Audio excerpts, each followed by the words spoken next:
திருச்சிற்றம்பலம். தென்னாடுடைய சிவனே போற்றி, எந்நாட்டவர்க்கும் இறைவா போற்றி.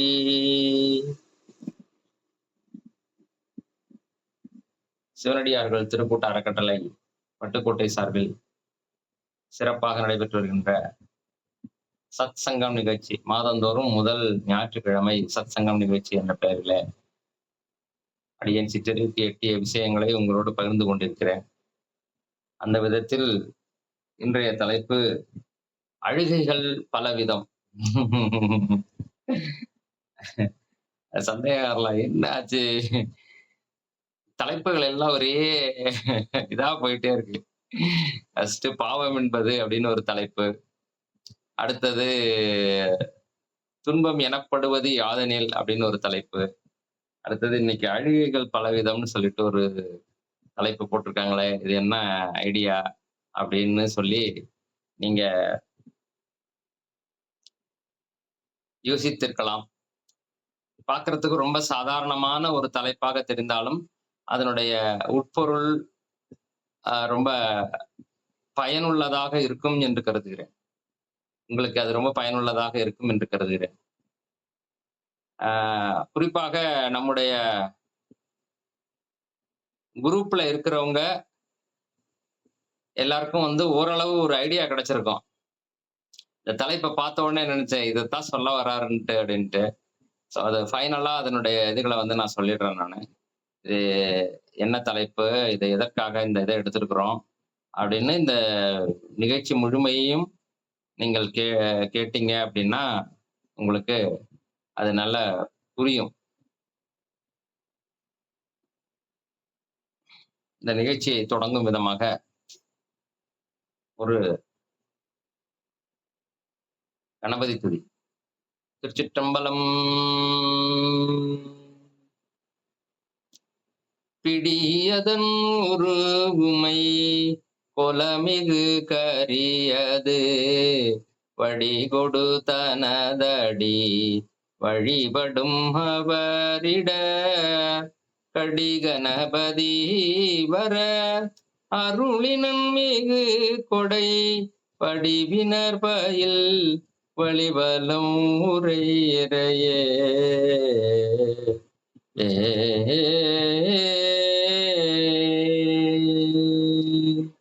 ஒரு முருகன் துதி.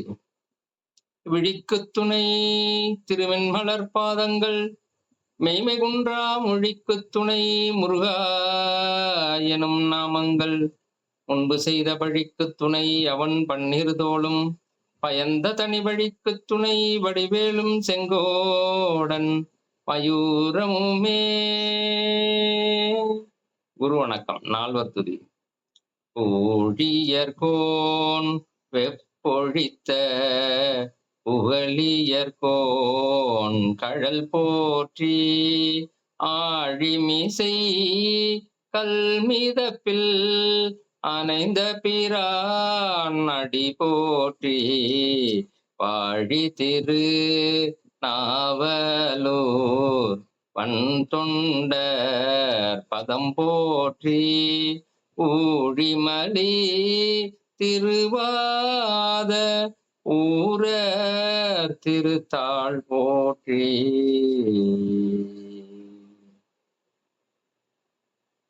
பெருமானுக்காக ஒரு திருவாசகத்திலிருந்து ஒரு பாடல். யானே பொய் என் நெஞ்சும் பொய் என் அன்பும் பொய். யானே பொய் என் நெஞ்சும் பொய் என் அன்பும் பொய். ஆனால் அழுதால் வினையேன் அழுதால் உன்னை பெறலாமே. தேனே அமுதே கரும்பின் தெளிவே தித்திக்கும் மானே அருளாய் அடியேன் உனை உருமாறே. திருச்சிற்றம்பலம்.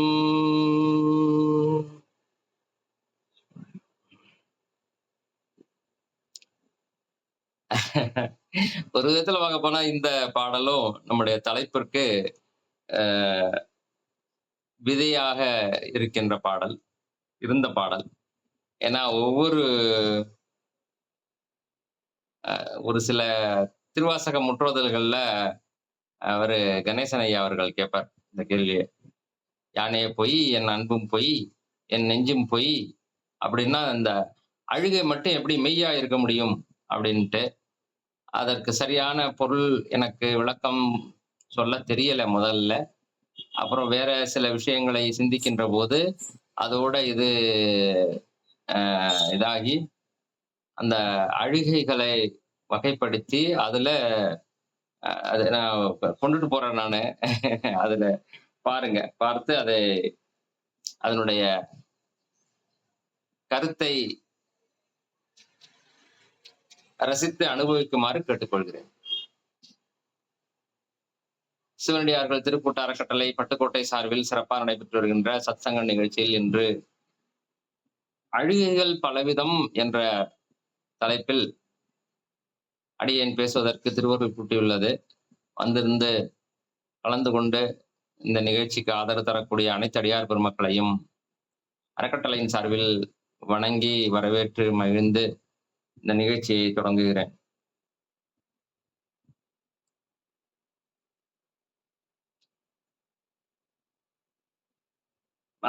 மாணிக்க வாசகர் எந்த அழுகையை சொல்றார்? "அழுதால் உன்னை பெறலாமே" அப்படின்னா எந்த அழுகையை சொல்லுகிறார்? அப்படின்ற இந்த கேள்வியினுடைய விரிவு தான் இந்த நிகழ்ச்சி. சிரிப்புகள் பலவிதம் அப்படின்னு சொல்லிட்டு நம்ம என்.எஸ். கிருஷ்ணன் ஐயா அவர்கள் சொல்லியிருப்பார். "சிந்திக்க தெரிந்த மனிதனுக்கே, மனித குலத்துக்கே சொந்தமான கை இருப்பு, வேறு பல ஜீவராசிகளும் செய்ய முடியாத செயலாகும் இந்த சிரிப்பு" அப்படின்னுட்டு ஒரு ஒரு சிரிப்பையும் அவர் சிரிச்சு காமிப்பார். இது ஆணவக்காரனின் இந்த சிரிப்பு, இது இவனுடைய அசட்டு சிரிப்பு அப்படின்னுட்டு சிரிச்சு சிரிச்சு காமிச்சு கடைசியில சங்கீத சிரிப்புன்னு சொல்லி அத அப்படின்னு சொல்லி சங்கீதம் பாடுற மாதிரியே பாடி சிரிச்சு காமிப்பாரு. ரொம்ப நல்லா இருக்கும். அது மாதிரி கிட்டத்தட்ட நம்ம கொண்டுட்டு போறோம். அதுல அழுகையினுடைய வகைகளாக அடியேன் சிற்றறிவுக்கு எட்டிய விஷயங்களை ஒண்ணு ஒண்ணா சொல்லிட்டு வரேன் நானு. ஃபர்ஸ்ட் முதல் நில இது துன்பத்தால் அழுவது. உடல், மனம் மற்றும் இந்த குழந்தைகள் பசி, வலி அது என்னன்னு சொல்லத் தெரியாம அழுகக்கூடிய அந்த நிலை. இது ஒரு வகையான அழுகை. துன்பத்தால் அழுவது. மனம் அல்லது உடலுக்கு வரக்கூடிய துன்பத்தினை தாங்க முடியாமல் அழக்கூடிய அழுகை, அது ஒரு வகையான அழுகை. அடுத்தது அடம் பிடித்து அழுவது. எனக்கு அது வேணும் அப்படின்னு சொல்லிட்டு அடம் பிடிச்சு அழுகக்கூடிய அந்த அழுகை. இது ஒரு வகையான அழுகை. அடுத்தது நடிப்பு அழுகை அப்படின்னு சொல்லிட்டு சின்ன பிள்ளைகள் எல்லாம் செஞ்சிருப்பான். எச்ச தொட்டு கண்ணுல போட்டுக்கிட்டு அப்படின்னுட்டு அது மாதிரி அது போலியான அழுகை தான். ஏமாற்றுகின்ற அழுகை தான் அது. நல்லாவே தெரியும். அடுத்தது துக்கத்தால் அழுகின்ற அழுகை. இழப்பின் காரணமாக உறவை, பொருளை நிரந்தரமாக இழத்தல் அல்லது தற்காலிகமாக பிரிதல். இந்த 2 காரணங்கள்னால அழுகையானது வரும். நிரந்தரமாக பிரிதல்ங்கிறது இறப்பு. அவங்க இறந்து போயிட்டாங்க அப்படிங்கும்போது அத தாங்க முடியாம அழுகை வரும். நம்மளுடைய பொருள் நமக்கு ரொம்ப பிடித்தமான பொருள் அது அழிஞ்சு போயிடுச்சுது, வேஸ்ட்டா போயிடுச்சுது, அது சுத்தமா இதாயிடுச்சுது அப்படின்னா, அதுக்காக தாங்க முடியாம அது மேல அவ்வளோ ஒரு பிரியம் வச்சிருப்பாங்க. அதனால அத பிரிந்த காரணத்தினால அதற்காக அழுவாங்க. அது நிரந்தரமாக இழத்தல். தற்காலிகமாக பிரிதல் அப்படின்னா, திருமணம் செய்து போற பொம்பள பிள்ளைங்கள வீட்ல இருக்கிறவங்கலாம் கட்டி பிடிச்சு அழுது அப்புறம் அனுப்பிச்சு விடுவாங்க. அப்புறம் வெளிநாடு போறவங்க, ராணுவத்துல போய் சேர போறவங்க, அவங்கள எல்லாம் அந்த மாரி இது பண்ணுவாங்க. ஈவன் அப்ப எல்லாம் நான் கேள்விப்பட்டது. ரொம்ப காலத்துக்கு முன்னாடி எல்லாம். ரொம்ப காலத்துக்கு முன்னாடி இல்ல. அது இருந்திருக்கு. நாங்க பிறக்கறதுக்கு முன்னாடின்னு வச்சுக்கங்களேன். அந்த மாரி சமயத்துகள்ல எல்லாம் காசிக்கு போறதுன்னா, வயசானதுக்கு பிறகு தான் போவாங்க. எல்லாத்தையும் இங்க செட்டில்ட் பண்ணி விட்டுட்டு, நடந்து தான் போறது. பஸ்ஸஸ் எல்லாம் கிடையாது. அது மாரிலாம் பிடிச்சு போற வேலையெல்லாம் கிடையாது. அப்படி போறவங்க, அ எல்லாம் முடிச்சுவிட்டு, இங்க அவங்க செய்ய வேண்டிய கடமைகள்லாம் செய்து, ஈவன் அவங்களுக்கு இதுகள்லாம் போட்டே அனுப்புவாங்கன்னு கேள்விப்பட்டுருக்கிறேன். ஈவன் சபரிமலைக்கு போறவங்களுக்கு கூட அந்த மாதிரி செய்வாங்க. ஆனா அழுகுறது இல்ல. சரி போயிட்டு வாங்க இறைவன்ட்ட. முடிஞ்சா வந்து சேருங்க அப்படிங்கிற மாரி அனுப்பிச்சு விடுறதுன்ற மாரி கேள்விப்பட்டுருக்கேன். பட் அதுல அழுக வராது. நான் ஒரு இதுக்காக சொல்றேன் நானு. திருமணம், வெளிநாடு, ராணுவம் இது மாரி போகும்போது அதுக்கு அந்த அந்த சமயத்துல அவங்கள பிரிந்திருக்க வேண்டுமே, அவங்க நல்ல விதமா திரும்பி வரணுமே அப்படிங்கிறதுக்காக அத நினைந்து அவங்க அழக்கூடிய ஒரு அழுகை. அது ஒரு வகையான அழுகையாக இருக்கும். அப்புறம் இன்னொரு வகை நான் என்ன போட்டிருக்கேன் அப்படின்னா, உள்ளர்த்தமான அழுகைகள் அப்படின்னு போட்டிருக்கிறேன் நானு. அதாவது ஏக்கம், பொறாமை, தனக்கு கிடைக்க வேண்டியது கிடைக்காமல் போதல், அதுக்காக அழுவுறது வேற. ஆம் நான் பார்த்திருக்கிறேன் நானு. அது நடந்தது. என்னுடைய இதுலயே நான் நடந்தது. அவன் வந்து எனக்கு எனக்கு கிடைக்கலங்கிறது கூட பிரச்சனை இல்லடா. போய் போய் அவனுக்கு அது கிடைச்சிருச்சு. அந்த மாதிரி ஒரு பொறாமையினால அழக்கூடிய ஒரு இதுகள் அழுகை ஒண்ணு இருக்கு. ஆ இது ஒரு ஒரு வகையான அழுகை. அடுத்தது அவமானம், இழிவுபடுத்தப்படுதல். அதனால ஒரு அழுகை வரும். தாங்க முடியாம அழுவாங்க. ஆ இது நிஜமாகவே அவமானப்படுத்தப்படுவதனால அத தாங்க முடியாம அழுகிறதுங்கிறது அது ஒரு பக்கம் இருந்தாலும், அவமானப்படுத்தப்பட்டு விட்டதாக பாவித்துக் கொண்டு அழக்கூடியதும் இந்த லிஸ்ட்ல தான் சேரும். அ அப்படி பேசிட்டான், அவன் அப்படி பண்ணிட்டான், என்ன ஒரு மாதிரி இது பண்ணிட்டான் அப்படின்னுட்டுலாம் இது பண்ணி, அது ஒரு விதமான அழுகைன்னு வச்சுக்கங்களேன். அடுத்தது இப்ப நான் சொல்லிட்டு வர்றதெல்லாம் வந்து ஆனா, ஆவன்னா, அது எல்லாருக்கும் தெரிஞ்ச விஷயம் தாங்கிறனால நான் அத பத்தி ரொம்ப டீட்டெயிலாலாம் எதுவும் பேசிக்கல. ஏன்னா இதுல பெருசா விஷயங்கள் இல்ல. இனிமே பேச போறதுல தான் விஷயங்கள் நெறைய இருக்கு. ஆனாலும் நான் ரெஃபர் பண்ணும்போது அந்த அந்த இது சொன்னோம் இல்லையா? அப்படின்னு அத ரெஃபர் பண்ணும்போது, அதுக்கு இந்த மாதிரியான ஒரு இத நம்ம பார்த்திருக்கோங்கிறதுக்காக இது இது வந்து அடிப்படையான விஷயங்கள். அடுத்தது கவலையினால வரக்கூடிய அழுகை. நடந்தத நினைச்சு, "அது அப்படி ஆயிடுச்சே, இது இப்படி ஆயிடுச்சே" அப்படின்னு சொல்லி அதுக்காக அழக்கூடிய அழுகை. அடுத்தது சந்தோஷம். சிரித்தாலும் கண்ணீர் வரும். இதெல்லாம் எதுக்காக சொல்றோம் அப்படின்னா, இன்னொரு இன்னொரு வித்தியாசமான ஒரு அழுகை ஒண்ணு கேள்விப்பட்டேன் நான். அது ரொம்ப அ ரொம்ப வித்தியாசமா இருந்தது அந்த இது நான் கேள்விப்படுகின்ற போது. ஒரு ஒருத்தரு இறந்துட்டாரு. ஆ அவருடைய மனைவி அங்க இருந்து அழுதுட்டு இருக்காங்க. எதித்த வீட்டுக்காரங்களோ, பக்கத்து வீட்டுக்காரங்களோ யாரோ ஒருத்தவங்க, ஒரு அம்மா ஒருத்தவங்க. அவருடைய அந்த அம்மாவுடைய வீட்டுக்காரரு 2 வருஷத்துக்கு முன்னாடி இறந்துக்கிறாரு. 2 வருஷம், 3 வருஷம் முன்னாடி இறந்துக்கிறாருன்னு வச்சுக்கங்களேன். இந்த அம்மா வந்து ஆ அப்படி அழுகுறாங்க. அதாவது எதிர்த்த வீட்டுக்காரங்க அம்மா வந்து, அந்த இவர் இப்ப இறந்து போனவருடைய இதுக்கு வந்து அப்படி அழுகுறாங்க. எல்லாருமே ஒரு மாரி கஷ்டப்படுற மாதிரி, மனசு ரொம்ப வேதனைப்படுற மாதிரி இருந்திருக்கு. அந்த மாரி அழுதுருக்காங்க. அழுத உடனே இந்த என்னது? நம்ம கூட ஒண்ணும் அவ்வளோ ஒரு நெருக்கம்லாம் கிடையாது. நம்மள பார்த்து நம்மளுடைய இதுக்காக அவங்க இந்த அம்மா இறங்கி அழுகுற மாரியும் தெரியல. இவரு இறந்த உடனே எப்படியோ அழுகுறாங்க. இவருக்கு அந்த அம்மாவுக்கு ஏதாவது கனெக்ஷன் இருந்திருக்குமோன்னு கூட நினைச்சுட்டுச்சுதான். அந்த மாதிரியான அளவுக்கு இது நடந்து முடிஞ்சு ஒரு 10, 15 நாள் கழிச்சு மறுபடியும் பேசம்போது, "நீங்க இவ்வளவு பாசமா, பிரியமா இருப்பீங்களா எங்க வீட்டுக்காரர் மேல?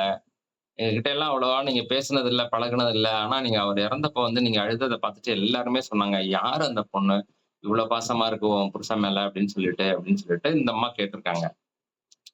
இல்லைங்க, இல்லைங்க. அவர் மேல எல்லாம் ஒண்ணும் பெரிய பாசம் கிடையாது. அப்படின்னா என் மேல உள்ள பிரியத்தினால நீங்க அழுதீங்களான்னு கேட்டிருக்காங்க. அப்படிலாம் எனக்கு தெரியல. ஆனா என்னுடைய கணவர் இறந்தபோது எனக்கு அப்படியே ஷாக் ஆன மாரி இருந்தது. எனக்கு பெருசா ஒண்ணும் தெரியல. அது அது பெரிய துன்பமா தெரியல. எல்லாரும் என்ன பார்த்து அழுதாங்க. எனக்கு அதுவே கூட கொஞ்சம் வித்தியாசமா தான் தெரிஞ்சது. அ அப்ப நான் பெருசா அழல. அந்த சமயத்துல நான் பெருசா அழல. ஆனா அது 2 வருஷம், 3 வருஷம் ஆகி அவரு கூட இல்லாதப்ப நான் எவ்வளவு கஷ்டப்பட்டனோ, அதெல்லாம் பார்த்துட்டு, இப்ப அவர் இறந்ததுக்கு பிறகு உங்க வீட்டுக்காரர் இறந்ததுக்கு பிறகு, அங்க நிக்கிற உங்கள வந்து நானா நினைக்கிறேன் நான். அந்த அம்மா சொன்னுச்சுதான். நான் இப்படித்தானே நின்னேன் அப்படின்னு பார்க்கும்போது, அதாவது தன்னை வெளியில பார்க்கக்கூடிய அந்த நிலை. அதுல தான் நான் அழுதேன். உங்கள நானா நெனச்சு நான் அழுதேன். எனக்கு அப்படி அப்படி வந்தது எனக்கு ஒரு ஆதங்கம். அதனால அழுதேன் அப்படின்னு சொல்லிட்டு சொன்னாங்களாம்.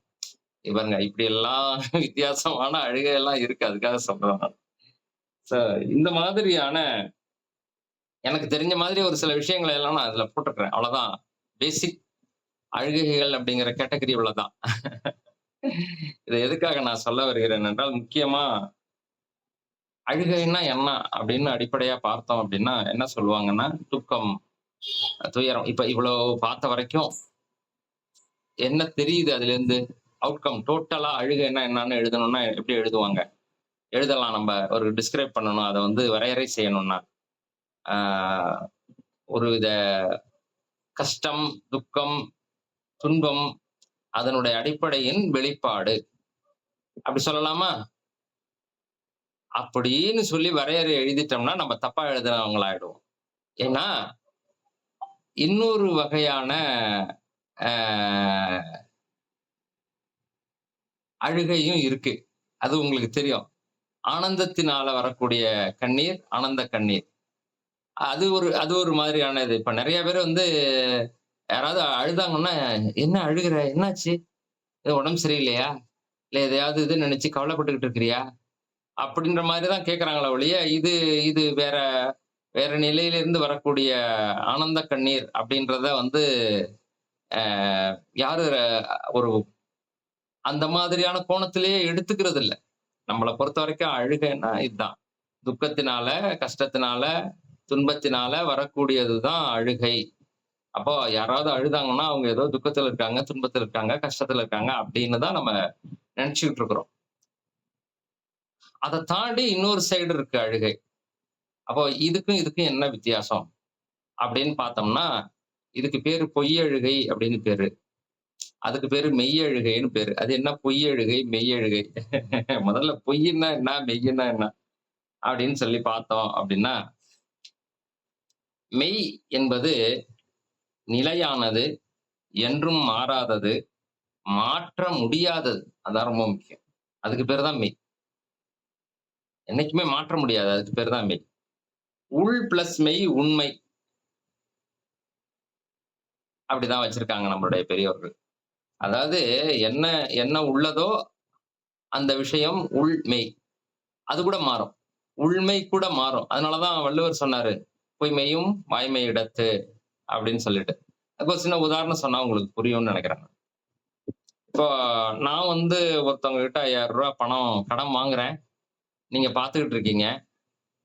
அப்புறம் ஒரு 1 வாரம் கழிச்சு இது பண்ணும்போது, ஏதோ அவங்க கிட்ட கேட்கிறீங்க, "என்ட்ட கொஞ்சம் பணம் இல்ல." அது சரவணன் கிட்ட குடுத்தீங்கல்ல, அவர்கிட்ட வாங்கி குடுங்களேன். அவர் உங்களுக்கு தர வேண்டியிருக்குல்ல. அதெல்லாம் இல்ல. அவரெல்லாம் எதுவும் தர வேண்டியதில்ல. இல்ல, என்னய்யா அது தர வேண்டியதில்லங்கிறாரு இவரு. அப்போ என்ன ஆகுது அப்டின்னா, இது நான் கண்ணால பார்த்தேன் நீ குடுத்ததுங்கிறது. என்கிட்டயே கேட்கறாங்க. நீங்க அவருக்கு குடுக்கணும்ல அந்த காச குடுங்கன்ட்டு. அதெல்லாம் தர வேண்டியதில்ல. நான் எதுவும் அவருக்கு குடுக்க வேண்டியதில்ல அப்டின்னு நான் சொல்றேன் நானு.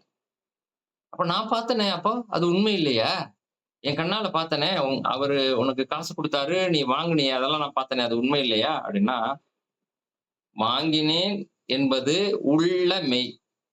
ஆனால் அது அவர் என்கிட்ட வாங்குனத திருப்பி குடுத்தத வாங்குனனா, இல்ல இத வாங்கிட்டு இந்த இன் பிட்வீன் 7 நாளுக்குள்ளார நான் அத திருப்பி குடுத்துட்டேனான்னு உங்களுக்கு தெரியாது. அதனால அது வந்து அதே நிலையானதாக இருக்காது. அது மாறக்கூடியது. அதனால தான் உண்மைங்கிறது மாறிக்கிட்டு இருக்கக்கூடியது. உண்மையே மாறக்கூடியது. மெய்ங்கிறது என்றும் மாறாது. அந்த காரணத்தினால தான் இது உண்மைக்கு வந்து ஒரு இது குடுத்தாரு. வாய்மைக்கு வந்து ஒரு சின்ன ஒரு டீவியேஷன் ஒண்ணு குடுத்தாரு. பரவால்ல பொய்யா இருந்தாலும் சொல்லிக்கோ. அதுக்கு எதுவும் நன்மைகள் செய்யும் அப்டின்னா, அது இல்லாதமா இருக்கக்கூடிய ஒரு விஷயத்தையும் கூட அப்படிதான் அப்படின்னு சொல்லிட்டு தள்ளிவிடு அப்படின்னு சொல்லி வள்ளுவர் குடுத்துக்கிறாருங்கிறது அடியேனுடைய தாழ்மையான புரிதல். ஆனா மெய்ங்கிறது என்றும் மாறாதது. நிலையானது. ப அப்போ என்னது "மெய்யென்று மேனியை யார் சொன்னது?" இது வேற டாபிக்கு. அத நம்ம அப்புறமா தனியா வேற இடத்துல எங்கேயாவது ஒரு இடத்துல பேசுவோம். ஆனா மெய்ங்கிறது இதுதான். என்றும் நிலையானது, மாறாதது, மாற்ற முடியாதது. அப்போ என்ன சொல்றது? எப்படி சொன்னா கரெக்ட்டா இருக்கும்? எது வந்து மெய்ன்னு சொல்றது? அப்ப எது மாறாதது? அதனால தான் அந்த கோள்கள் அப்படிங்கிறது அதனுடைய இது என்றும் மாறாதது. அதை வச்சு தான் வந்து அந்த கோட்பாடு அப்படிங்கிற ஒரு இது வந்தது. கொள்கை மாறலாம். நம்ம திருமந்திர அம்மா கூட சொல்லுவாங்க. கொள்கைகள் வந்து இன்னைக்கு இப்படி இருக்கலாம், நாளைக்கு வேற மாரி ஆகலாம். ஆனா அந்த கோட்பாடுன்னு இருக்கு இல்லையா? அது வந்து என்றைக்கும் மாறாததாக இருக்க வேண்டும். அது ரொம்ப தெளிவா இருக்கணும். ஒரே இதுல இருக்கணும். அதனால தான் இந்த கோள்களுடைய இது மாறாது என்கிற காரணத்தினால தான், இன்னைக்கும் அ இத்தன வருஷம் கழிச்சு, அ இத்தன மணியிலிருந்து இந்த மாசம், இந்த தேதி, இத்தன மணியிலிருந்து இத்தன மணி வரைக்கும் சூரிய கிரகணம் வரும், சந்திர கிரகணம் வரும். அதெல்லாம் சொல்ல முடியுது. கரெக்ட்டா இருக்கா இல்லையா? அப்போ இந்த மாறாத விஷயம் அப்படிங்கிறதுனால, அத அடிப்படையாக வச்சு வந்தது தான் ஜாதகம், ஜோதிடம் அப்படிங்கிறது. ஓகே. அது வேற டாபிக். அது அப்புறமா பார்ப்போம். மெய்யின்னா என்னான்னு புரிஞ்சு கொள்வதற்காக நான் சொல்றேன். சூரியன் வந்து கிழக்கே உதிக்கும், மேற்கே மறையிற மாதிரி இருக்கும். ஓகே. அது உதிக்கிறது இல்ல, மறைகிறதும் இல்ல. இது சுத்துறது அந்த மாரி சுத்திக்கிட்டு இருக்கு மாறாம. அதனால இது மெய்யா இருக்கு இப்போதைக்கு. அதனால நான் அத சொல்றேன் நானு. இதுவுமே நிலையா இருக்குமான்னா கிடையாது. இதுவே அழிஞ்சு போகக்கூடிய ஒரு விஷயம். அதனால இந்த இடத்துல ஒரு மெய்யின்னா என்னான்னு புரிதலுக்காக நான் இத சொல்றேன் நான். அதாவது மற்ற விஷயங்கள்லாம் ரொம்ப சீக்கிரமா மாறி போகக்கூடிய சூழ்நிலையில, இந்த குறிப்பிட்ட விஷயம் மட்டும் ரொம்ப காலத்துக்கு மாறாமல் இருக்கக்கூடியதாக இருக்கிறதுனால, அத நான் இப்போதைக்கு மெய்யின்னு சொல்றேன். அப்போ மாறாதது, என்றுமே மாறாதது எது? அதுதான் விஷயம். சிவபெருமானும், இந்த அனாதியாக இருக்கக்கூடிய இந்த முப்பொருள்களும் என்றுமே மாறாதது. ஆனால் அதனுடைய நிலை வந்து இப்படி இருக்கிறது, இப்படி மாறலாம். அந்த விஷயம் இந்த ஞானம் என்றும் மாறாதது. சி சைவ சித்தாந்தம் தரக்கூடிய சிவஞானம் இருக்கே, அது என்றும் மாறாதது. அதுதான் மெய். இதத்தான் வந்து திருமூலர் பேசுவார். அது மாறாதது. இந்த உலகம் ஏன் படைக்கப்பட்டது? கேட்டா ஆளுக்கு ஆளு ஒரு ஒரு கதை சொல்லுவாங்க. ஆனா நம்ப சைவ சித்தாந்தம் சொல்லுகின்ற அந்த மெய் இருக்கு இல்லையா? அது மாறாதது. அது சொல்லும். இந்த உலகம் ஏன் படைக்கப்பட்டது என்றால், ஆன்மாக்களாகிய நாம் எல்லோரும் அறியாமை என்கிற இருளிலே மூழ்கி சொல்லனாத துன்பத்தை அடைந்து வந்தோம். அதிலிருந்து நம்மை மீட்டெடுத்து, நம்மை உய்விக்க வேண்டும் என்பதற்காக இந்த உலகத்தையும், உடலையும், போக போக்கியங்களையும் பெருமான் படைத்து தந்திருக்கிறார் தன்னுடைய பெரும் கருணையால அப்படிங்கிறது மெய். இது மாறாது. இத மாற்ற முடியாது. அதனால இது மெய். பொய் என்னன்னா மாறிக்கொண்டிருப்பது பொய். மாற்ற முடியாதது மெய் அப்படின்னா மாறிக்கொண்டிருப்பது பொய். அதுக்கு நான் விளக்கம் சொல்ல வேண்டியதில்ல. இருந்தாலும் ஒரு சின்ன ஒரு புரிதலுக்காக அத சொல்றேன் நான். ஒருத்தன கூப்பிட்டு விசாரிக்கிறாங்க. ஆ நேற்று அங்க ஏதோ இது நடந்ததாம்ல, சண்டை நடந்ததாம்ல. "நீ பார்த்தியா?" "ஆமாமா பார்த்தேன்." "எத்தன மணிக்கு வந்த?" "நான் ஒரு 6 மணிக்கு வந்தேன்." "என்னய்யா அங்க சண்டை நடந்ததே 6:30 மணிக்குன்னு சொல்றாங்க. நீ 6 மணிக்கு வந்தேங்கிற." இல்ல இல்ல 5:30க்கே முடிஞ்சிருச்சு சண்டைங்கிறாங்க. நீ 6 மணிக்கு வந்தேங்கிற. எப்படி இந்த சண்டை நடந்தத பார்த்திருப்ப?" அப்படின்ட்டு. "இல்ல நான் வரும்போது ஒரே கூட்டமா இருந்தது. என்ன ஏதுன்னு வந்து பார்த்தேன். அப்ப சண்டை நடந்தத நீ பார்க்கல." "இல்ல சண்டை நடந்தபோது பார்க்கல. ஆனா நான் வந்து பார்க்கும்போது 2 பேரும் அடிச்சு இது பண்ணி" அப்ப அவன் மாத்தி மாத்தி சொல்றாங்கும்போதே தெரிஞ்சு போயிடும். இவன் வந்து பொய் உண்மைய சொல்லல. பொய்ய சொல்லிட்டு இருக்கிறான். பொய். அவன் சொல்றது பொய். அவ்வளவுதான். மாறிக்கிட்டே இருந்துச்சுன்னா, அது வந்து நிலை இல்லாதது. அது பொய்யான ஒரு விஷயம். அப்ப பொய்யின்னா என்ன? மெய்யின்னா என்னன்னு ஓரளவு நம்ம புரிஞ்சுக்கிட்டோம்னா ரொம்ப சந்தோஷம். அதுக்கு மேல மெய்யாக இருக்கக்கூடிய பெருமான் நமக்கு மெய்யை உணர்த்துவார். அதனால எது அ அழுகை, பொய் அழுகை, மெய் அழுகை ஏன் எதுக்காக இந்த கேள்விக்கு நம்ம வந்திருக்கிறோம்? ஆ அழுதால் உன்னை பெறலாமே என்று மாணிக்கவாசகர் சொல்லியிருக்கிறாரே, அந்த அழுகை இப்ப நம்ம ஒரு 10 வகையான அழுகை பார்த்தோமே. துக்கத்தால அழுவுறது, கவலையால அழுவுறது, துன்பத்தால அழுகிறது, அப்புறம் பொறாமையினால அழுகிறது, அப்புறம் வித்தியாசமான ஒரு அழுகை ஒண்ணு பார்த்தோமே. அது அந்த மாதிரியான வகையில இருந்தது அப்படின்னா, அதுக்கெல்லாம் சாமி வந்து கிடைச்சிருவாரா? அப்படின்னா கிடைக்க மாட்டார். இப்ப நெறைய பேருக்கு அதுதான் "அழுதால் உன்னை பெறலாமே" அப்படின்னா, அப்படின்னு அழுதோம்னா கிடைச்சிருவாரா? அப்படி இல்ல. அது மெய்யான அழுகையா இருக்கணும். அப்ப மெய்யான அழுகைன்னா என்னடா அது? அப்படிங்கிறதுக்கு ஒரு விளக்கத்தை அடியேன் சிற்றறிவுக்கு எட்டிய விளக்கத்தை சொல்கிறேன். ஒரு சினிமா பார்க்குறோம். அதுல வரக்கூடிய காட்சிகள், அதுக்கு நம்ம என்ன பண்றோம்? கோவப்படுறோம், அழுகுறோம். ஏன்னா, அது நல்லாவே தெரியும். அது அவங்க காசு வாங்கிட்டு பொய்யாக நடிக்கிறார்கள் அப்படிங்கிறது நமக்கு தெரியும். இருந்தாலும் நம்ம அதையெல்லாம் மறந்து, அதை உண்மை போல நினைத்து, அதுல ஒன்றி போயி, அதை உண்மையாக பாவித்து, அவங்க அழும்போது நம்மளும் சேர்ந்து அழுகுறோம். அப்ப இதுக்கும் உண்மையாக இல்லாத, நிலையில்லாத இந்த உலகத்தில் இருக்கக்கூடிய பொருள்கள் மேல, இவையெல்லாம் நிலையானவை என்று நினைத்து, அதாவது நிலை இல்லாதது என்பதை மறந்து, எப்படி அவங்க காசு வாங்கிட்டு தான் நடிக்கிறாங்க.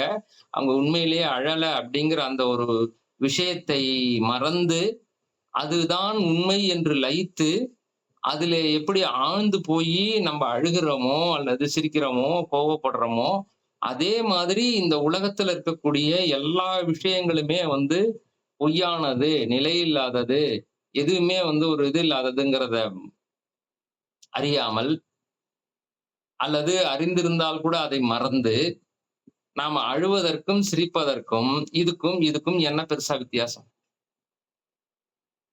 எனக்கு தெரியல. 2மே ஒரே மாரி தான் எனக்கு தெரியுது. சினிமாவ பார்த்து நம்ம அழுவுறதுக்கும், இந்த உலகத்துல நடக்கக்கூடிய இந்த விஷயங்களுக்காக நாம அழுவதற்கும் என்ன வித்தியாசம் என்று பார்த்தால், அறிவு கொண்டு சிந்தித்து பார்க்கின்ற போது எனக்கு பெருசா வேரியேஷன் தெரியல. அது அது எப்படிங்க 2ம் ஒண்ணாகும்னா? 2ம் ஒண்ணுதான். ஏன்னா அங்க விஷயம் நல்லாவே தெரியுது. இது எல்லாமே நடிப்பு அப்படின்னு சொல்லிட்டு. ஆனாலும் அதையெல்லாம் மறந்து, அது உண்மை என்ற உணர்விலே அதில லயித்து போயி நம்ம அழுகுறோம், சிரிக்கிறோம். அது மாரி பண்றோம். அப்ப இது உண்மையான அழுகையா அது?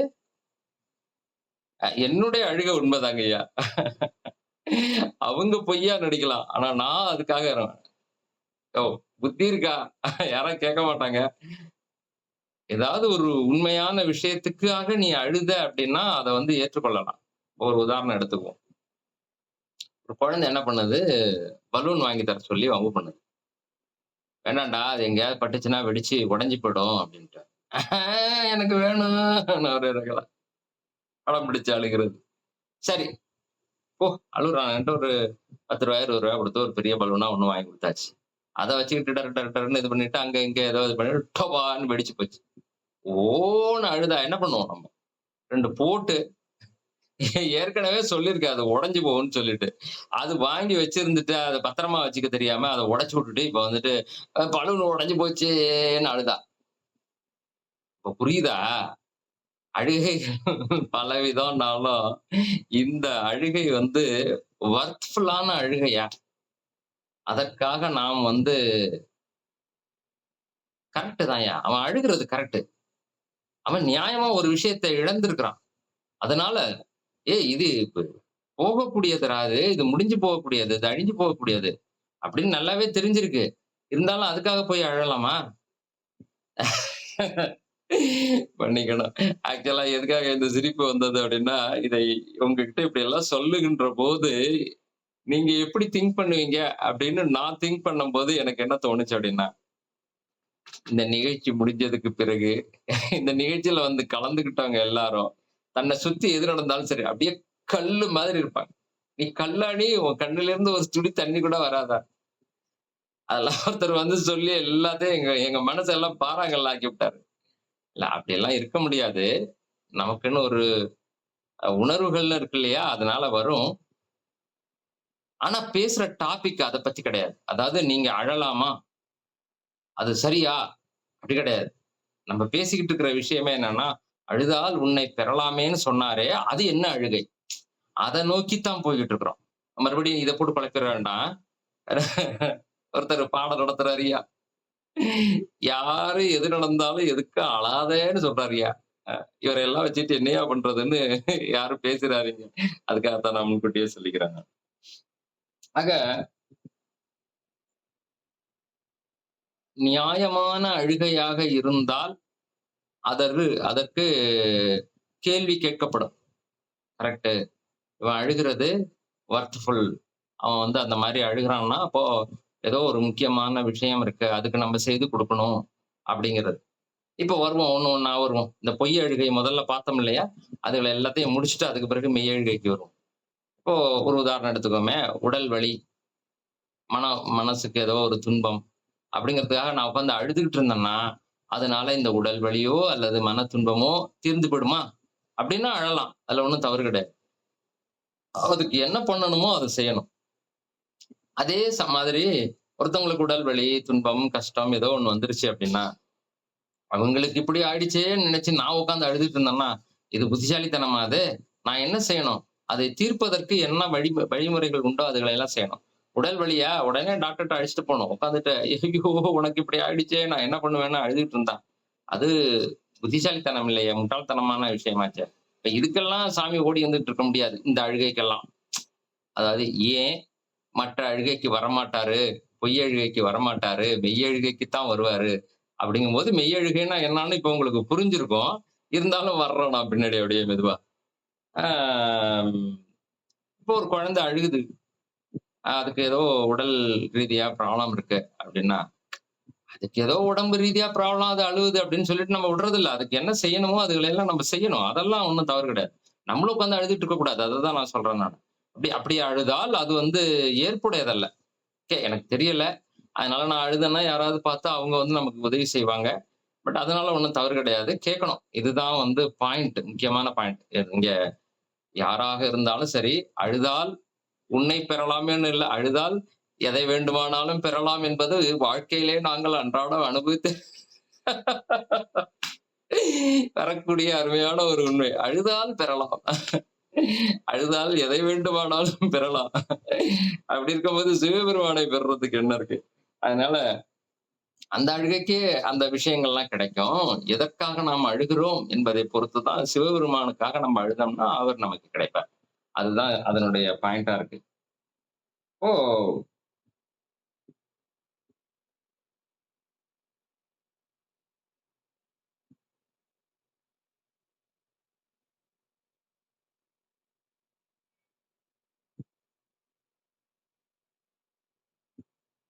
ஆ ஒருத்தவங்க நான் எனக்கு வந்து கெடுதல் பண்ணிட்டாங்க அப்படின்னு சொல்லிட்டு, அதுக்காக வருத்தப்பட்டு நான் அழுகிறேன் அப்படின்னா, அ ஒரு இது அவங்களுக்கு எனக்கு இருக்கக்கூடிய கர்ம கணக்கு. அதனால அப்படி செய்றாங்க அப்படிங்கிறது நம்மளுடைய சைவ சித்தாந்தம் சொல்லக்கூடிய விஷயம். அதை புரிந்து கொண்டாலும் நமக்கு வந்து அதனுடைய பாதிப்பு பெருமளவு குறையும்.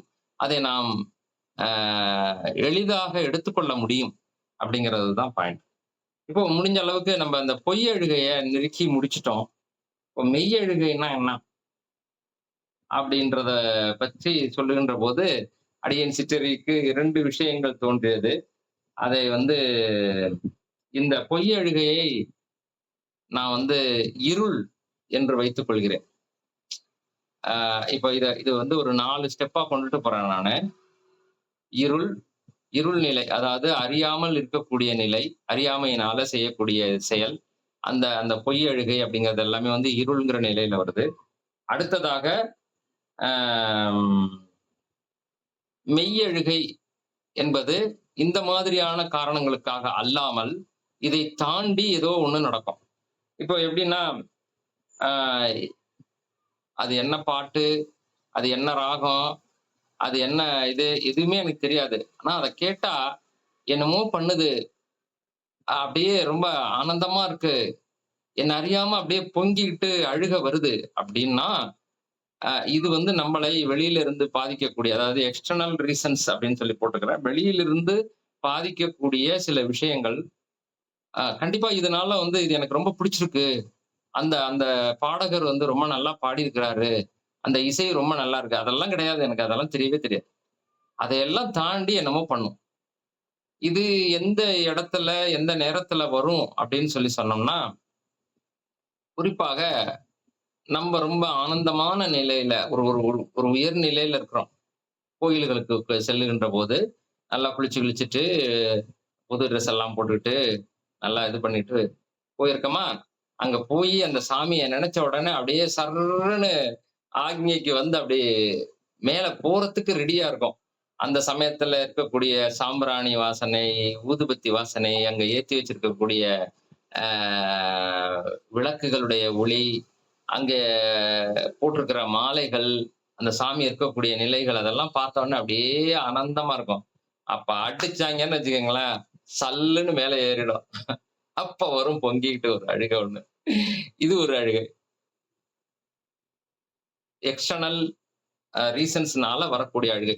இது இது நான் இது இந்த இந்த இந்த மியூசிக்னால, இந்த மணினால, இதனால தான் எனக்கு வரும்லாம் கிடையாது. அது நான் அந்த மாதிரியான ஒரு மேல்நிலையில இருக்கும்போது, மறுபடியும் சொல்றேன்.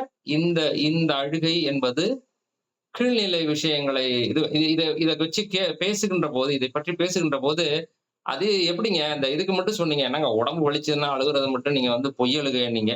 இப்ப இது எப்படிங்க மெய் அழுகையில கணக்குல வரும்? அப்படின்னு ஒரு கேள்வி ஒண்ணு நம்ம மனசுல தோன்றலாம். ஆனா இது என்ன ஆகும்னா, இதையெல்லாம் கடந்த அந்த பொய்யான விஷயங்களை எல்லாம் கடந்து, என்னன்னே தெரியாம மேல்நிலையில வரும் அந்த அழுகை. இதுக்கு மருள் என்று நான் பெயர் வைத்திருக்கிறேன். நான் பெயர் வைத்திருக்கிறேன். இது யாரும் எங்கேயும் புஸ்தகத்துல எல்லாம் போய் தேடுனீங்கன்னா கிடைக்காது. இது நான் பெயர் வச்சிருக்கிறேன். இதுக்கு ஒரு உதாரணம் ஒண்ணு குடுத்திருக்கிறேன் நானு. நீங்க எல்லாருமே பார்த்திருப்பீங்க, கேட்டிருப்பீங்க அந்த இது. கவிக்குயில் அப்படிங்கிற படத்துல, ஆ இவரு சிவகுமாரும், ஸ்ரீதேவி அம்மாவும் நடிச்சிருப்பாங்க. 2 பேரும் நல்ல நண்பர்களா இருந்து காதலர்களா ஆயிடுறாங்க. அதுல சிவகுமார் வந்து அழகா மியூசிக் இது ஃப்ளூட் வாசிக்கக்கூடியவரு. அவர்கிட்ட இந்த அம்மா சொல்றாங்க, "என் மனசுக்குள்ளார ஒரு ராகம் இருக்குங்க. அத கேட்கணும்னு ஆசையா இருக்குன்னா." இவரு வாசிச்சு வாசிச்சு காமிக்கிறாரு. "இது மாரி இருக்குமா? இது மாரி இருக்குமா? இது மாரி இருக்குமான்ட்டு." "இல்ல, இது இல்ல, இது இல்ல, இது இல்லன்னு" தள்ளிட்டு போயிட்டாங்க. ஒரு நாள் இந்த அம்மா கிணத்துல தண்ணி இறைச்சுக்கிட்டு இருக்கு. அவரு எங்கேயோ நின்னுட்டு அவர் அந்த ராகத்த வாசிக்கிறாரு. தரரிர தரனனா தானனா தனானனா தனனனனனனனன தனனனனன சின்ன கண்ணன் அழைக்கிறான். அப்படியே கிணத்துல நான் பாட்ட தான் பார்த்திருக்கிறேன். நான் படமெல்லாம் பார்க்கல. எனக்கு அந்த கான்செப்ட் ரொம்ப பிடிச்சிருந்தது. அதுக்காக சொல்றேன் நான். நீங்க மறுபடியும் பாருங்க. YouTubeல கூட கூட போட்டு பாருங்க. அப்படியே இத வாளிய விட்டுட்டு என் மனசுல இருந்த அதே ராகம் அப்படின்னு ஓடி வரும் அந்த அம்மா. எதுக்காகடா இப்படி பண்றாரு? எனக்கு ரொம்ப காலமா புரியல. இந்த இந்த இந்த நிகழ்ச்சிக்காக நான் சிந்திக்கும்போது தான் அது எனக்கு தெரியுது. அப்படி பறந்துகிட்டு இருக்கிற பறவைகள் அப்படி நிக்கும். ஓடி வந்துட்டு இருக்கிற கன்னுக்குட்டி அப்படி நிக்கும். அ அடிக்கிற அலை அப்படியே நிக்கும். காத்து அப்படியே நிக்கும். அதாவது அவள் மனசுக்குள்ள இருந்த அந்த ராகத்தை அவள் கேட்ட உடனே என்னன்னா, அந்த பிரபஞ்சமே ஒரு ஒரு நிமிஷம் அப்படியே ஸ்டக் ஆயி நின்னுடுது. ஸ்டன் ஆயி நின்னுடுது. அதாவது எல்லாத்தையும் மறந்துடுறா அப்படிங்கிற அந்த கருத்தை காட்டுவதற்காக டைரக்டர் அந்த மாரி பண்ணியிருப்பார். இப்ப இதெல்லாம் வந்து எக்ஸ்டர்னல் இதனால வரக்கூடியது. அப்படியே அப்படியே நிக்கும் இந்த அம்மாவும் சிலையா நிக்கும். அப்புறமா அந்த உணர்வு வந்து எல்லாமே ஓட ஆரம்பிக்கும். அதுக்கு பிறகு ஓடி வந்து அந்த பாட்ட அப்படியே தன்ன மறந்து ரசிச்சுக்கிட்டு இருக்கும். அழகான பாட்டு, அருமையான பாட்டு. என்ன சொல்றது? ஒரு சில பாடல்கள் கேட்பதற்கு இனிமையாக இருக்கும். ஒரு சில பாடல்கள் பார்ப்பதற்கு இனிமையா இருக்கும். இது பார்க்கிறதுக்கு இனிமையா இருக்கும், கேட்பதற்கு இனிமையா இருக்கும். ரொம்ப அருமையான பாடல். எதுக்காக இத நான் சொல்ல வர்றேன் அப்படின்னா, இந்த எக்ஸ்டர்னல் ரீசன்ஸ் அதாவது வெளிப்புற காரணங்களினால் வரக்கூடிய அழுகை என்று ஒன்று இருக்கிறது அல்லவா? அப்படியே நல்லா நல்லா காமிச்சிருப்பாங்க. அந்த அம்மா ஊன்னு அழுவுற மாரி காமிக்க மாட்டாங்க. ஆனா, அந்த கண்கள்ல அப்படியே கண்ணு முட்டிக்கிட்டு நிக்கிறத காமிச்சிருப்பாங்க. அது நல்லா கவனிச்சிருக்கேன் நானு. அதனால சொல்றேன் நானு. இத நானும் அனுபவிச்சிருக்கிறேன். அதனால நான் சொல்றேன் நானு. ஆ 2, 3 தடவைக்கு ஏன் நெறைய தடவ அனுபவிச்சிருக்கேன். பட் இருந்தாலும் ஒரு இதுக்காக சொல்றேன் நான். அன்னைக்கு கத்தார்ல வந்து நண்பர்களோட அவங்க வந்து பொங்கல் பண்டிகை அரேஞ்ச் பண்ணியிருக்காங்க. பொங்கலுக்கு நம்ம வீட்ல இருக்க முடியல. பட் பரவால்ல நண்பர்கள்லாம் பண்ணியிருக்காங்க. அத போய் இது பண்ணுவோம். அந்த அந்த அந்த சந்தோஷமான சூழ்நிலை குழந்தைங்க இவங்க எல்லாரும் அவங்க கூட ஜாலியா இருந்துகிட்டு இருக்கும்போது, ரொம்ப ரொம்ப சந்தோஷமா அப்படி ஒரு உணர்வுல நான் அது கோயிலுக்கு சொன்னேன் இல்லையா? அந்த மாதிரின்னு வச்சுக்கங்களேன் கிட்டத்தட்ட. அத விட ரொம்ப நல்லா இருந்துச்சு. ரொம்ப ஆனந்தமா இருந்துச்சு எனக்கு. நான் அனுபவிச்சேன். அப்படி உட்கார்ந்து இருக்கிறேன். நிகழ்ச்சிகளை எல்லாம் தொடங்கி இது போடுறாங்க. என்னது பரதநாட்டியம். அதனுடைய மியூசிக் தான் நடந்துகிட்டு இருக்கு. என்ன என்ன பாடுறாங்க? என்ன ஆடுறான் அந்த பிள்ளை? எதுவுமே தெரியாது. என்ன அறியாம சொட சொட சொட சொட சொடன்னு கண்ணீர் ஊத்திக்கிட்டே இருக்கு. ஐய்யய்யோ! இது என்னடா இது? இப்படி பார்க்குறேன், இப்படி பார்க்குறேன். இங்க பக்கத்துல தான் இப்படி பக்கத்துல ஒருத்தன் உட்கார்ந்திருக்கான். இப்படி பக்கத்துல ஒருத்தன் உட்கார்ந்திருக்கிறான். அவன் என்ன நெனைப்பான்? இவன் என்னடா இப்படி அழுதுகிட்டு இருக்கிறானேன்ட்டு. எனக்கு ஒரு மாரி அ ஆரம்ப காலகட்டத்துல அது என்னன்னு தெரியாதப்ப நான் அது அது ஒரு மாரி இதா ஃபீல் பண்ணேன் நானு. போயிட்டு பாத்ரூம் கதவ மூடிட்டு, "என்னய்யா இது? என்னால கண்ட்ரோலே பண்ண முடியல. இது பாட்டுக்கு இப்படி வருது." ஊன்னு கத்தி அழணும் போல இருக்கு. அப்புறமா அது பண்ணி தொடச்சுக்கிட்டு, "எனக்கு இது வேண்டாம்." அப்புறம் அப்படியே ரெடியூஸ் ஆயிடுச்சு. ஆனா, இன்னைக்கும் நல்ல சந்தோஷமா இருக்கேன், ஆனந்தமா இருக்கேன் அப்படிங்கிற கண்டிஷன்ல இந்த மாரி ஒரு நல்ல ஒரு அ மியூசிக் நல்ல ஒரு விஷயம். மியூசிக்னா நாட் நெசசரிலி இதா இருக்கணும்னு அவசியம் இல்ல. எங்கேயோ போய் உள்ளார டச் பண்ணிடுச்சுன்னா போறோம். அது பாட்டுக்கு மடை திறந்த வெள்ளம் மாரி அது பாட்டுக்கு வந்துகிட்டே இருக்கும். அ அதுல அவ்வளவு இல்ல. இப்ப எல்லாம் கொஞ்சம் கண்ட்ரோல் பண்ணிக்கிறேன் நானு என்ன. ஆனா அந்த அந்த சமயத்துல நான் அத அனுபவிச்சேன் நான். ஆக இது ஒரு அழுகை. இந்த அழுகைக்கு வந்து ஓரளவு இது உண்டு. இதை வந்து மருள் என்று சொல்லலாம். என்ன காரணம் அப்டின்னா, உண்மை என்ன என்பதை உணர்ந்து அதனுடைய தெளிவுல நிக்கக்கூடிய நிலை இல்ல. என்னமோ என்னன்னே தெரியாம ஒரு குழப்பத்துல வரக்கூடிய ஒரு உணர்வு.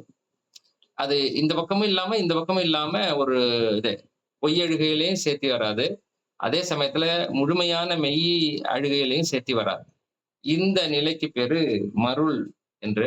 அதான் அந்த சாமி வந்தவங்களுக்கு வந்து மருளாடி வருகிறார்கள் அப்படின்னு சொல்லுவாங்க. அதுல ஒரு சிலர் அழுவாங்க, ஒரு சிலர் பேசுவாங்க. ஒரு சிலர் வந்து ஏதோ திருநீர் குடுக்குறது அதெல்லாம் செய்வாங்க. சம்திங் நெறைய நடக்கும். நீங்க பார்த்திருப்பீங்க. இந்த மருளாடுதல்ங்கிறதுக்கும், இதுக்கும் தொடர்பு இருக்கு என்பதை மட்டும் நான் சொல்லிவிடுகிறேன். அதனால அத வச்சு நீங்க அதுலருந்து புரிஞ்சுக்கலாம். இதுதான் என்னுடைய புரிதல்ங்கிறதையாவது நீங்க புரிஞ்சுக்கலாம். அடுத்தது அடுத்தது தெருள் அப்டின்னா, ஒரு விஷயத்தை தெரிந்து கொண்டு, அதனுடைய உண்மை பொருளை உணர்கின்ற போது ஒரு அ உ உணர்வு வரும். ரொம்ப இதுவா இருக்கும். அந்த நிலையை வந்து தெருள் நிலை என்று நான் கருதுகிறேன். அந்த நேரத்துல ஒரு அழுகை வரும். அது ரொம்ப ஆ கிட்டத்தட்ட அது மெய்யழுகைக்கு வந்தாச்சு. மெய்யழுகைக்கே வந்தாச்சு. அதுதான் மெய்யழுகை. அதத்தான் நம்முடைய பெரியோர்கள் எல்லாம் சொல்லியிருக்கிறாங்க அப்படிங்கிறது தான் என்னுடைய பாயிண்ட்.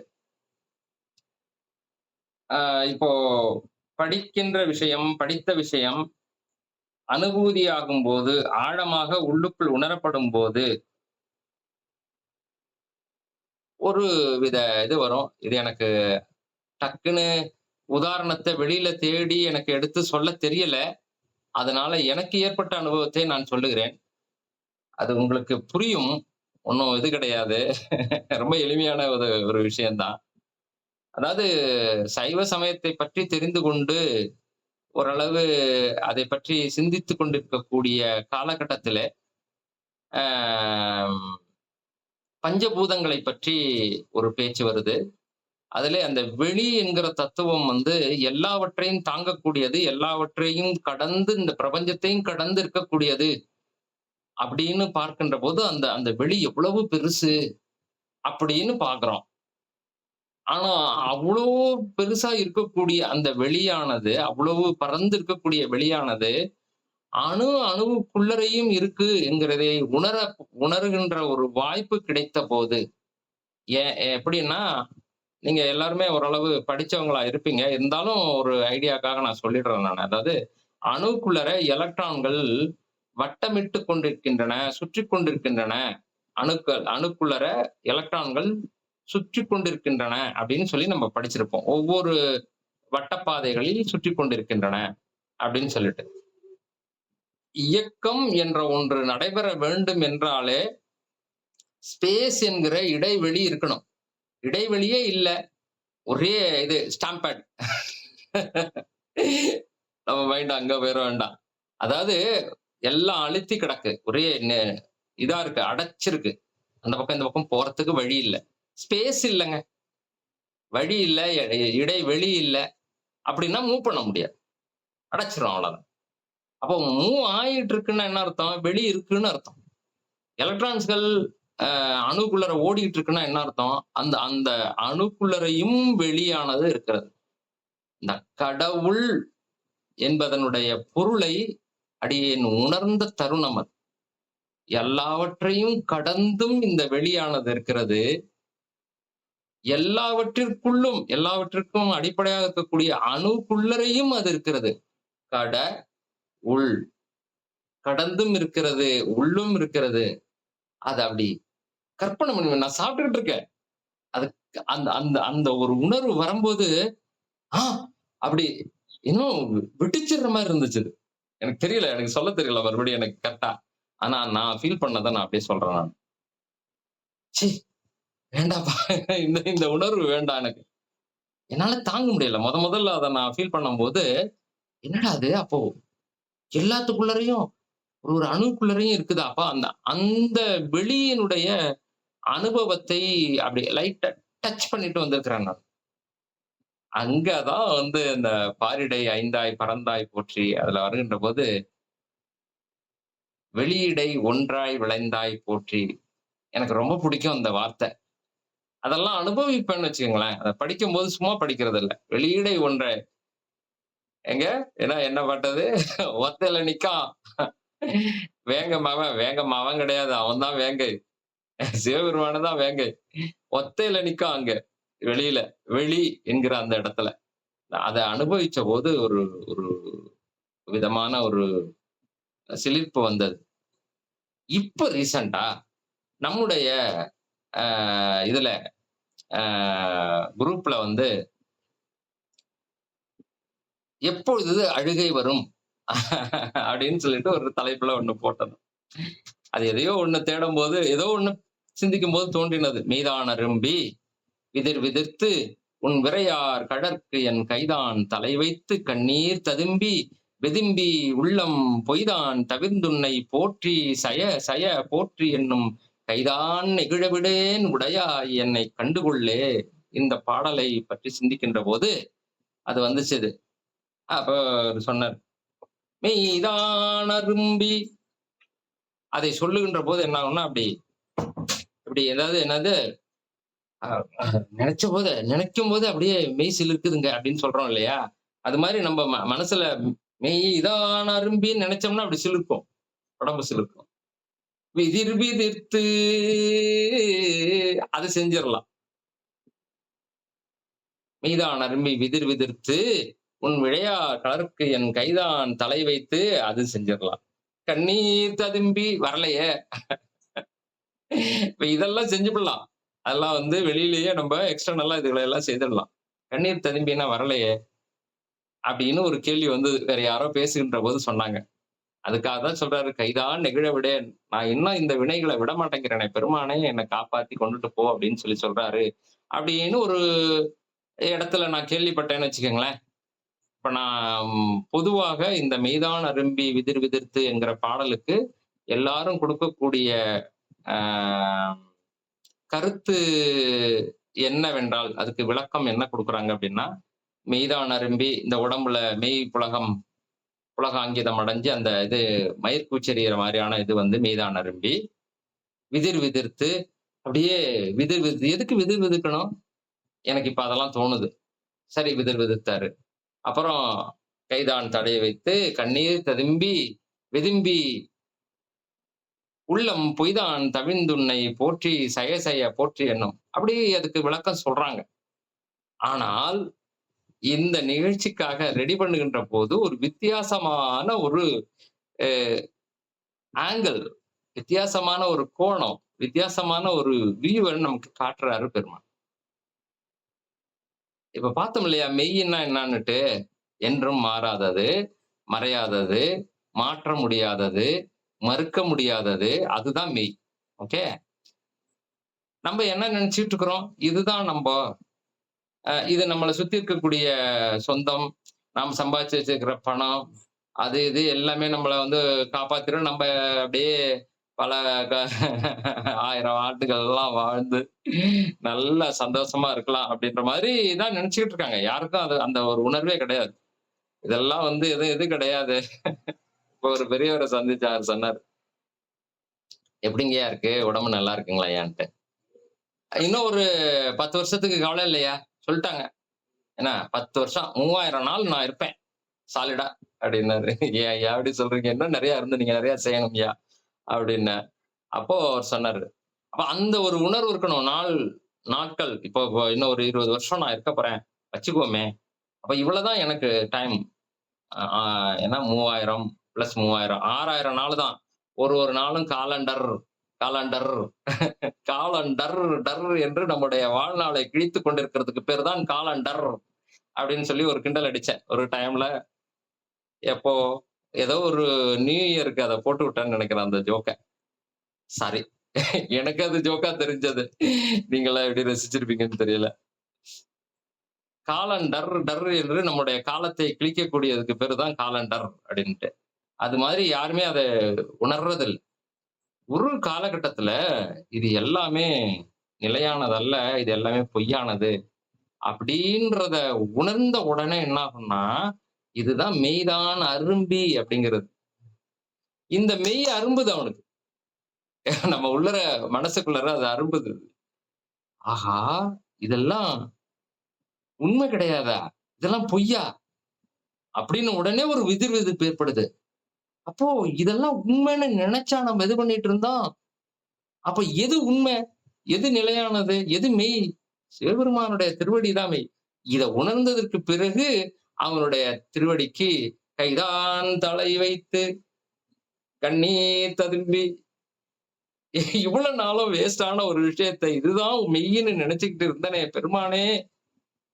என்ன காப்பாத்து அப்படிங்கும்போது கண்ணீர் பெருகும் பாருங்க. இழப்பினால் ஏற்படக்கூடிய கண்ணீர் அது பொய். ஏற்கனவே நம்ம பார்த்திருக்கிறோம். அப்படி இல்ல. இது உண்மைய உணர்ந்ததுனால, மெய்ய உணர்ந்ததுனால வரக்கூடிய கண்ணீர். இது உண்மையான கண்ணீர். இத தான் சொன்னாரு. "அழுதால் உன்னை பெறலாமே" அப்படின்னு சொல்லிட்டு. அப்போ என்னது